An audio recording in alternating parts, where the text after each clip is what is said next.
राज्य सरकारचा मोठा निर्णय, एसटी कर्मचाऱ्यांच्या मूळ पगारात 6,500ची वाढ।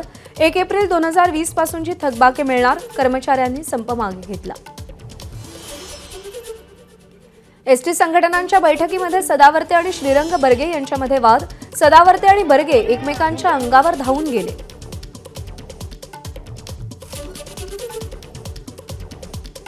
संपामुळे मागच्या 2 दिवसांपासून बंद असलेली एसटीची वाहतूक आज सुरळीत। रत्नागिरी डेपोतून एसटीची वाहतूक सुरू, त्यामुळे गणेशोत्सवानिमित्त कोकणात येणाऱ्यांना मोठा दिलासा। एसटी कर्मचाऱ्यांचं आंदोलन मागे, नाशिक एसटी डेपोमधून एसटी सेवा सुरू झाली आहे। एसटीचा संप जरी मिटला असला तरी डेपोमध्ये एसटी वेळेवर नसल्यामुळे प्रवाशांमध्ये नाराजी व्यक्त। मुंबई सेंट्रल येथील एसटी डेपो परिसरातील नागरिकांचे हाल।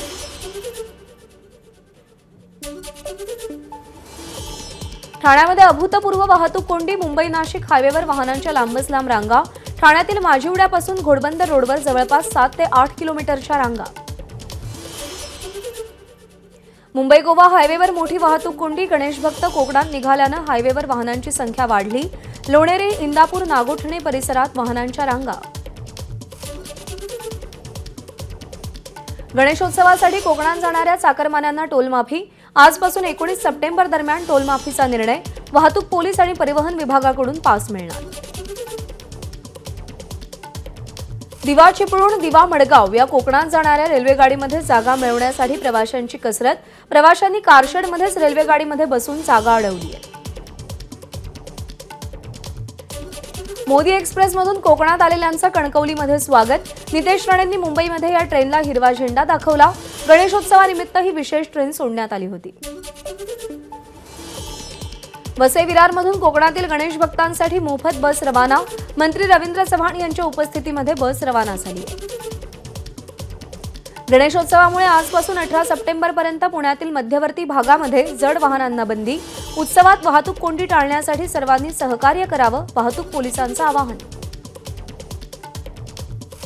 पुणे शहरावर गणेशोत्सवाच्या काळात सीसीटीव्ही कॅमेऱ्यांच्या माध्यमातून पोलिसांची करडी नजर। गणेश मंडळांनाही सीसीटीव्ही बसवण्याच्या पोलिसांच्या सूचना। पुण्यामध्ये गणेशोत्सवासाठी 7,000 पोलिसांचा चोख बंदोबस्त तैनात असेल। संभाव्य दहशतवादी कारवाया आणि अनुचित घटना टाळण्यासाठी शहर पोलिसांकडून बंदोबस्ताचं नियोजन। वांद्रे कुर्ला मार्गावर 3 वर्षात पॉड टॅक्सी धावणार। प्रकल्पासाठी 1016 कोटींचा खर्च अपेक्षित। पॉड टॅक्सीतून दर किलोमीटरसाठी 21 रुपये मोजावे लागणार। 4थी पर्यंतच्या शाळा सकाळी 8 वाजता भरवल्या जाण्याची शक्यता। मुलांची झोप पूर्ण व्हावी यासाठी शाळा 9 वाजता भरवण्याच्या निर्णयाला शाळांकडून योग्य प्रतिसाद न मिळाल्यानं लवकरच सुधारित शासन निर्णय। राज्य शासनाच्या अधिकारी कर्मचाऱ्यांना राष्ट्रीय निवृत्ती वेतन योजना, युनिफाईड निवृत्ती योजनेसह सुधारित निवृत्ती वेतन योजनेतून एका पर्यायाची निवड करता येणार। मुख्यमंत्री शिंदेंची अधिकारी कर्मचारी संघटनांच्या बैठकीत घोषणा। मालवणमधला शिवरायांचा पुतळा कोसळल्याप्रकरणी शिल्पकार जयदीप आपटेला कल्याणमधल्या घरातून पोलिसांनी ताब्यात घेतलं। जयदीप आपटे 10 दिवसांपासून फरार होता। मालवणमधील पुतळा कोसळल्याच्या प्रकरणातील मुख्य आरोपी जयदीप आपटेला आज कोर्टात हजर केलं जाणार। काल कल्याणमधून मालवण पोलिसांनी ताब्यात घेतलं। जालन्यातल्या अंतरवाली सराटीमध्ये मंत्री अब्दुल सत्तार यांनी मनोज जरांगेंची भेट घेतली। 100 गाड्यांचा ताफा घेऊन अब्दुल सत्तार अंतरवालीमध्ये दाखल। मंत्री अब्दुल सत्तार आणि मनोज जरांगेंमध्ये 3 तास चर्चा। मराठा आरक्षणासह शेतकऱ्यांच्या प्रश्नावर फडणवीसांसोबत जरांगेंची फोनवरून चर्चा। मंत्रिमंडळ बैठकीत जरांगेंच्या मागणीवर चर्चा करणार, अब्दुल सत्तार यांची माहिती।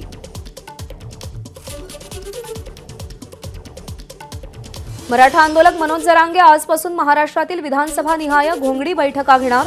आज बीडच्या गेवराईमध्ये पहिली घोंगडी बैठक पार पडेल।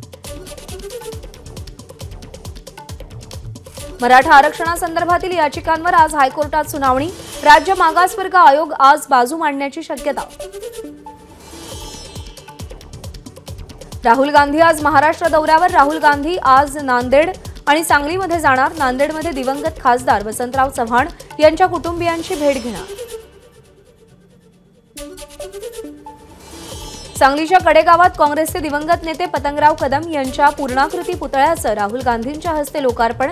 शरद पवारांसह अनेक नेते हजर राहणार, उद्धव ठाकरे मात्र अनुपस्थित राहणार। सांगलीच्या कडेगावमध्ये राहुल गांधींच्या प्रमुख उपस्थितीत होणाऱ्या सोहळ्यासाठी हायटेक मंडप, कार्यक्रमस्थळी जय्यत तयारी। आमदार विश्वजित कदम यांनी तयारीचा आढावा घेतला। पूजा खेडकरच्या जामीन अर्जावर आज सुनावणी। पूजा खेडकरनं बनावट सर्टिफिकेटचा वापर करून IAS पद मिळवल्याचा आरोप।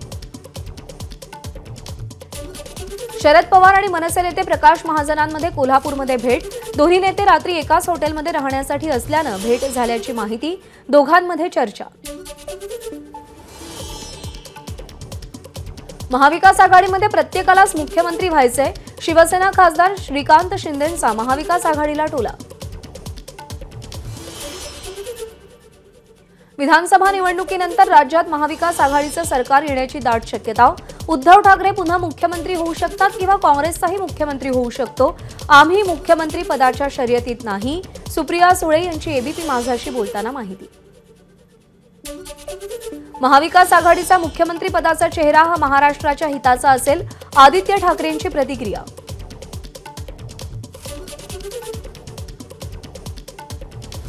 मुख्यमंत्री पदाचा विषय फार महत्त्वाचा नाही, कोण मुख्यमंत्री होणार हे आम्ही एकत्र बसून ठरवू, काँग्रेसचे नेते बाळासाहेब थोरात यांची प्रतिक्रिया।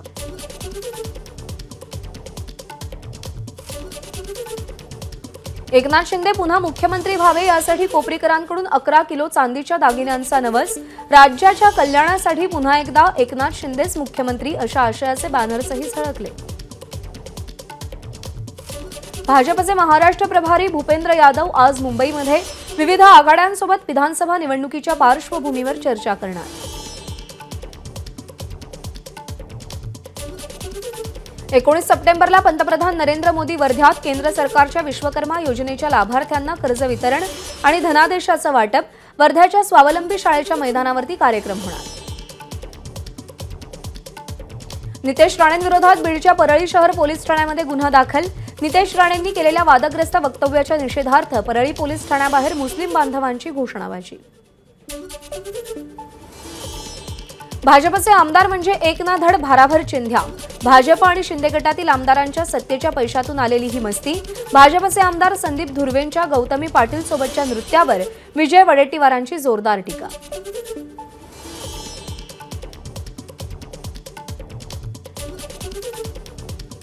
विरोधी पक्षनेते फक्त राजकारण करतात, उपस्थितांनी आग्रह केल्यामुळे आपण गौतमी पाटील सोबत ठेका धरला।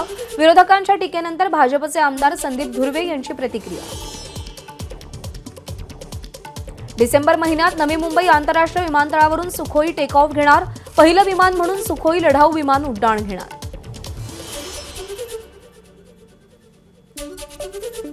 मुंबई गोवा महामार्गावरील कशाडी बोगद्याची दुसरी लेन आजपासून वाहतुकीसाठी खुली होणार। त्यामुळे या मार्गावरून प्रवास करणं सोयीचं होणार, तर बोगद्याच्या दरम्यान होणारी वाहतूक कोंडी टाळण्यासाठी मोठी मदत होणार।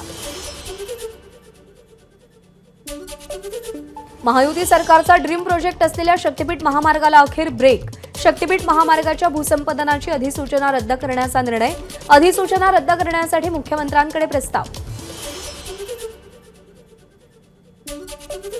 पुण्यातल्या कोंढवा परिसरात बनावट दूरध्वनी केंद्र प्रकरणी ATS कडून तिघांना अटक। मागच्या 8 वर्षांपासून बनावट दूरध्वनी केंद्र सुरू होतं अशी माहिती। एबीपी माझा, उघडा डोळे बघा नीट।